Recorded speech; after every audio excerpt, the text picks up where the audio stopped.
This story is in the Literature Anthology on page 100.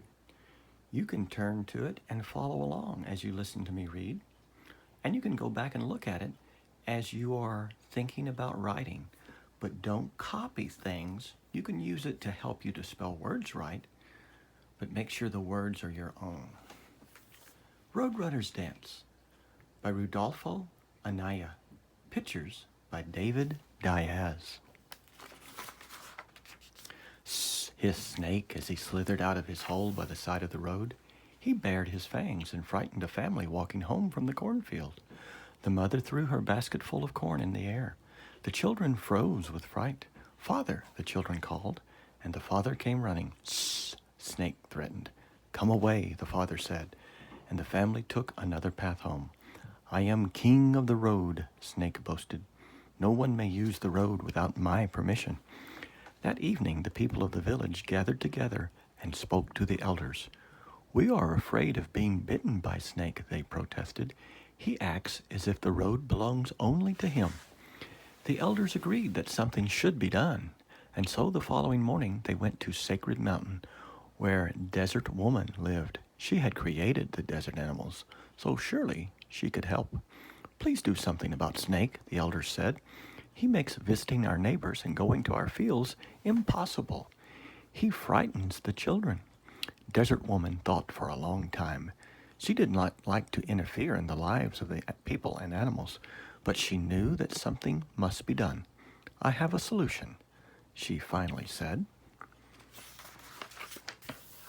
Dressed in a flowing gown, she traveled on a summer cloud across the desert to where Snake slept under the shade of a rocky ledge.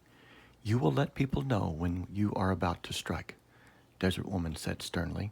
So she placed a rattle on the tip of Snake's tail.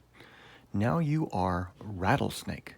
When anyone approaches, you will rattle a warning. This way they will know you are nearby."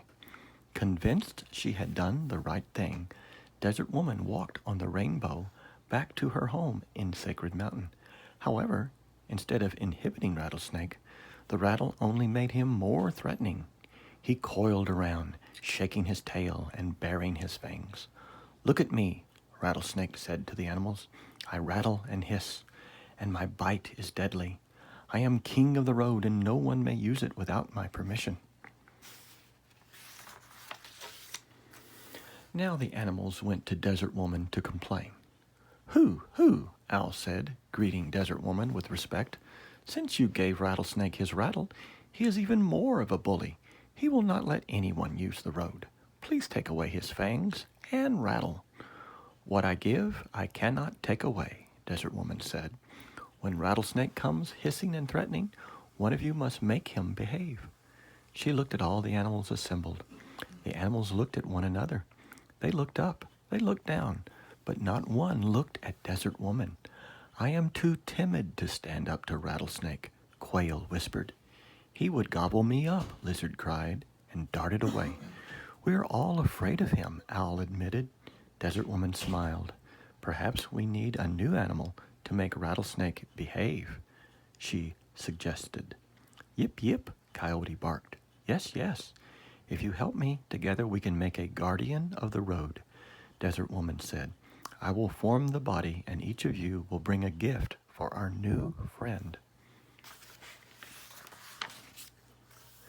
She gathered clay from the Sacred Mountain and wet it with water from a desert spring.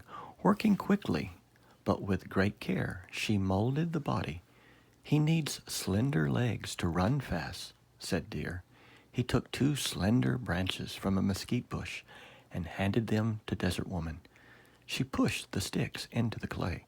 "And a long tail to balance himself," said Blue Jay. "Caw, caw, like mine," croaked Raven, and he took long black feathers from his tail. "He must be strong," cried the mighty eagle, and he plucked dark feathers from his wings.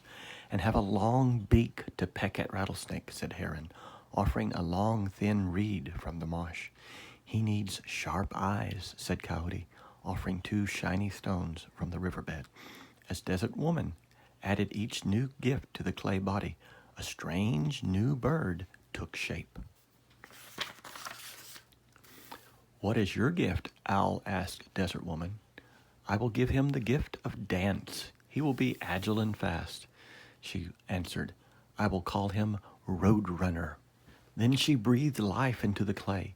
Roadrunner opened his eyes. He blinked and looked around. "What a strange bird," the animal said.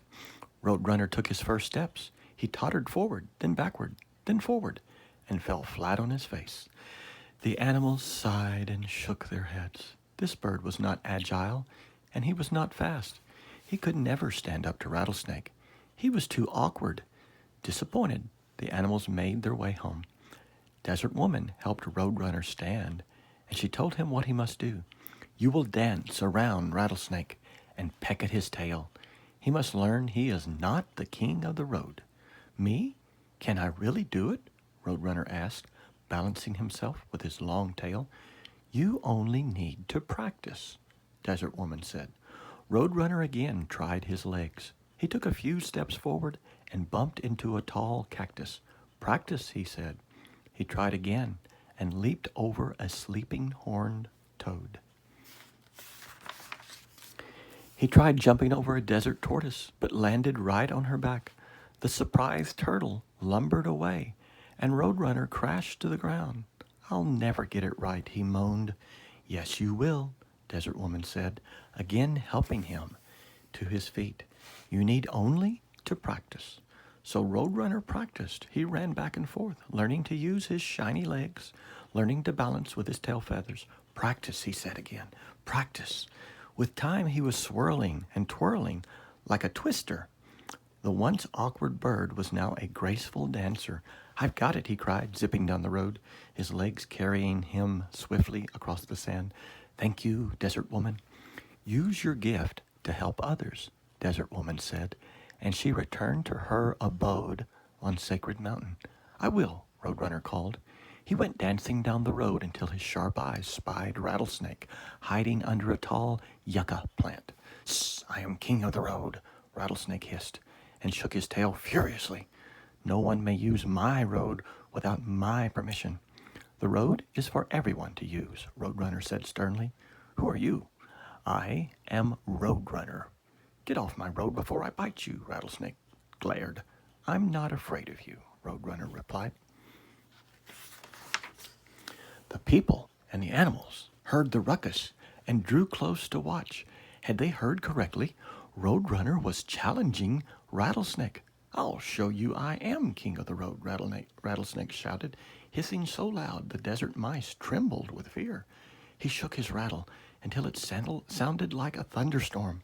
He struck at Roadrunner, but Roadrunner hopped out of the way. "Stand still," Rattlesnake cried, and lunged again, but Roadrunner danced gracefully out of the reach.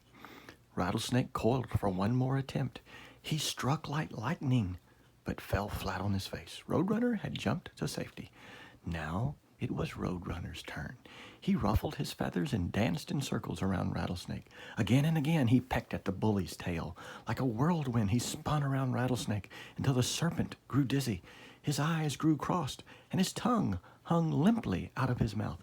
You win, Rattlesnake cried. "You are not king of the road, and you must not frighten those who use it," Roadrunner said sternly. I promise," the beaten Rattlesnake said, and quietly slunk down his hole. The people cheered and praised the bird. "Now we can visit our neighbors in peace and go to our cornfields without fear," the elders proclaimed, "and the children will no longer be frightened." "Thank you, Roadrunner," the children called, waving as they followed their parents to the fields. Then the animals gathered around Roadrunner. "Yes, thank you for teaching Rattlesnake a lesson," Owl said. "Now you are king of the road." "No, now there is no king of the road," replied Roadrunner. "Everyone is free to come and go as they please. And the likes of Rattlesnake had better watch out, because I'll make sure the roads stay safe." The genre of this story is a folk tale. It tells about how things originated. It's a fable. It's a fantasy.